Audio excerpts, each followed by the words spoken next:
Starting a week ago yesterday, there's been a Right. flurry of blog posts talking about everything from criticizing the judge in how David Gingras made a news comment saying that the judge was not ruling based on fact, but based on social media influence. There was another blog post talking about SA victims, criticizing anyone who believes that she may or may not have been a victim of SA and DV, because that's basically her platform, is standing on the idea that she's a victim and that she needs to be heard and monetized because of it. Then she wrote a love letter to the JFC cult, talking about Clayton specifically, and continuing to say, or basically say, that he lied to me in a real estate transaction, so therefore you should not think of him as some personality to get behind. A fourth blog post that was posted 5 days ago, saying when common sense was overruled, talking about how a 99% detection accuracy of HCG in your system supposedly means that you're pregnant, because when you have 5 of those tests in a row, all that means is you have elevated levels of HCG, and that does not mean that you are confirmed being pregnant. And then a fifth blog post posted 4 days ago, talking about hunted by hate, surviving a vicious smear campaign, which she attacks everyone who attempts to try and catalog all of the things that she has said and done in legal filings and public postings to try and say that it is a harassment campaign from her own actions. Is this the same judge that was shown the fake sonogram? No, this is not Judge Duty. Judge Mata has been Judge Duty oversaw the order of protection that Laura requested on Clayton, and then Clayton filed an injunction against harassment claim against her, and that was under Judge Gauketsis. And then Julie Mata has been overseeing the paternity hearing. So you can see where it gets confusing, having 3 different judges overseeing the same parties in different actions. This is 12 news, and this was this is a good one. Yeah. Yeah, it is getting some the case is getting a lot of attention now. Well, it's starting to get coverage outside the Sun. So I mean, I don't know why she would go to the Sun of all papers to sell this story and bring this and invite this trouble to our life. But you know, when it's your time, I guess. Lynn, thanks. For the past year, a man previously known to the world as the Bachelor has been fighting a paternity suit here in the Valley. Last May, a woman accused Clayton Echard of getting her pregnant and then filed a suit and shared her story publicly. Well, this month, a judge ruled in Echard's favor, and in an unprecedented ruling, she's also asked the county attorney's office to investigate the woman for possible criminal charges. 12 News journalist Bianca Bono sat down with Echard, and Bianca, you learned this is not the first time that this woman has made similar accusations. Yeah, Mark Caribe, that's right. We've obtained court records, not only from Echard's case, but from another case out of Maricopa County.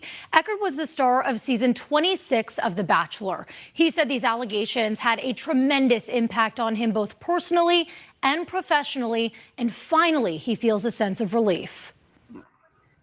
Oh my gosh, okay. Yes, I love it. It's been 2 years since Clayton Echard starred as The Bachelor. Following a breakup after the show ended, the Missouri native moved to the Valley. It's a very active community, a melting pot of people from all over the country. I just loved the entire atmosphere. But life over the past year for this former TV star has felt more like a movie. Either I'm dealing with one of the most craziest individuals that I've ever met, or I'm dealing with someone who's telling the truth. In May of last year, shortly after Echard obtained obtained his real estate license, he received a message on LinkedIn from a prospective client, Laura Owens. Their conversations turned flirtatious, and she ended up coming over to his house. Some things happened. There was no sexual intercourse. The next day when I told her that was a mistake and this can't be anything more than what that was, she began to cry, and I realized at that point something felt off. 11 days later, Owens told Echard she was pregnant. I couldn't believe it just because, again, what occurred that night, I said, there's no way that this actually happened. Echard wanted to see an ultrasound, and if pregnancy was confirmed, he wanted a paternity test. She drafted up an actual dating contract that she typed up that basically said, date me for a week, and if you do and it doesn't work out, then I'll have an abortion. But if you don't date me, I'm having this child. Owens would ultimately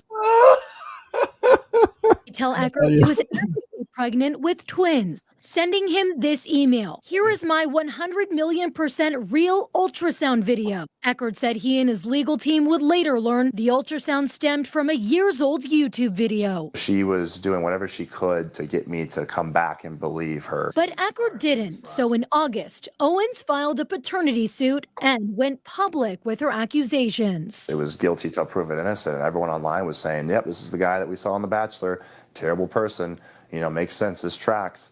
And then professionally, I lost a lot of speaking engagements. But it was shortly after Owens went public that Echard came to know he wasn't alone, learning of other men who also received paternity claims from Owens. I realized that I'm not fighting for myself anymore. I'm fighting for these previous men. Echard eventually got a paternity test, and court records show the results showed little to no fetal DNA. During a November hearing, Owens testified she had just recently seen her doctor and confirmed she was 100% pregnant and 24 weeks along. But a second paternity test weeks later again showed little to no fetal DNA. Owens then claimed she miscarried, filing a motion to dismiss her suit. But Echard's legal team wanted to continue. Her story is just made up at this point. It's just a lie after lie after lie. Just last week, Judge Julie Mata issuing a stunning 19-page ruling, finding Owens knowingly presented a false claim, ordering she pay Echard's legal fees. Mata went on to say Owens has a pattern of similar, if not identical, behavior and is referring her actions to the Maricopa County Attorney's Office for review. We are actually at a place now where she may